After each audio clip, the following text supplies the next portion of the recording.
In the spirit of DOGE, aka the Department of Government Efficiency in the US, Rebel News is currently exposing the amount of outrageous and egregious waste that can be found here domestically. For all the nitty-gritty details, folks, vis-a-vis the horrific spending being carried out on your dime, please go to exposethewaste.com. Do you find yourself sobbing at the thought of your taxpayer-funded transgender basket weaving club losing its funding? You may be suffering from a common condition known as lizardism-induced meltdown. But don't worry, there's help. Introducing Grow-A-Pair, the revolutionary prescription solution designed to help you accept reality. With just one dose a day, you'll start to understand that tax dollars aren't meant for gender numeral electric vehicle startups in Vietnam. Now, sorting through all the wasteful spending is a gruesome undertaking, to be sure. And the immediate conclusion is this: we desperately need a Canadian version of DOGE for our great Dominion. I personally hope Conservative leader Pierre Poilievre feels likewise. All of these improvements will be funded by dramatically cutting foreign aid, most of which, or a lot of which, goes to dictators, terrorists, and global bureaucracies. We've got enough problems at home. We've got our own backyard to protect.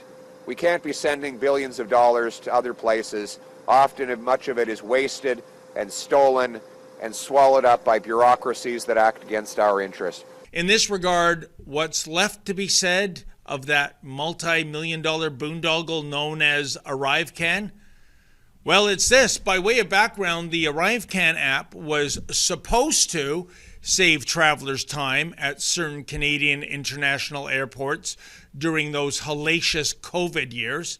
And ArriveCan was supposed to provide the customs and immigration declarations of travelers to the Canadian Border Services Agency in advance.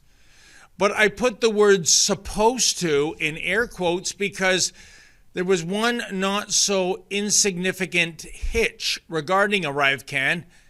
This app often did not work. And talk about sticker shock.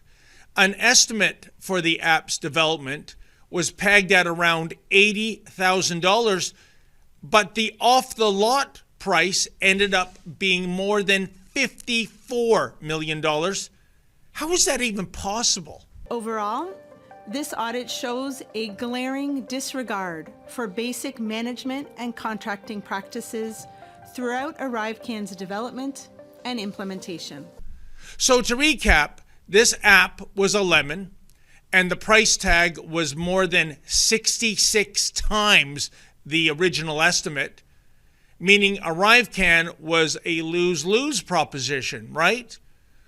Well, wrong, because in the eyes of the feds, ArriveCan was not something to be denounced as an overpriced clunker, but rather it was technology to be lauded.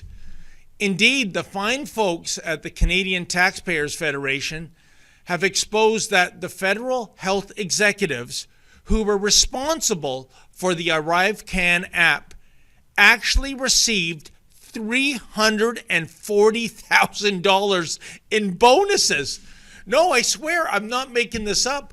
ArriveCan was a white elephant that seldom worked and came in hideously over budget, and the bumbling bureaucrats responsible for this piece of junk pocketed $340,000 in bonus money? For what?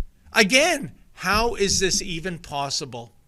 Indeed, rewarding the executives of ArriveCan would be akin to rewarding the design team at Ford Motor Company for the creation of the 1971 Ford Pinto. Oh, sure, this subcompact car looked good on paper. Just don't get rear-ended because you might end up on the expressway to Kingdom Come. As Franco Terrazando, the federal director of the Canadian Taxpayers Association, adroitly notes, quote, "The government executives involved with ArriveCan should be getting pink slips, not bonuses. This is the ultimate example of failing government executives being rewarded with taxpayer-funded bonuses, end quote. But that's the thing. Incompetent and entitled bureaucrats in Ottawa, they don't get reprimanded for awful work. Instead, they get promoted. They get rewarded. In this country, under Justin Trudeau, you always fail upwards, at our expense, of course. I repeat, we need a Canadian version of DOGE. The sooner, the better. Hey folks, chronicling the wasteful spending of Ottawa, it reminds me of that old movie, you know, The Never-Ending Story. If you care about where your money is being squandered, please go to our website, exposethewaste.com. That's exposethewaste.com. Please sign our petition, and if you're able to, kindly make a donation.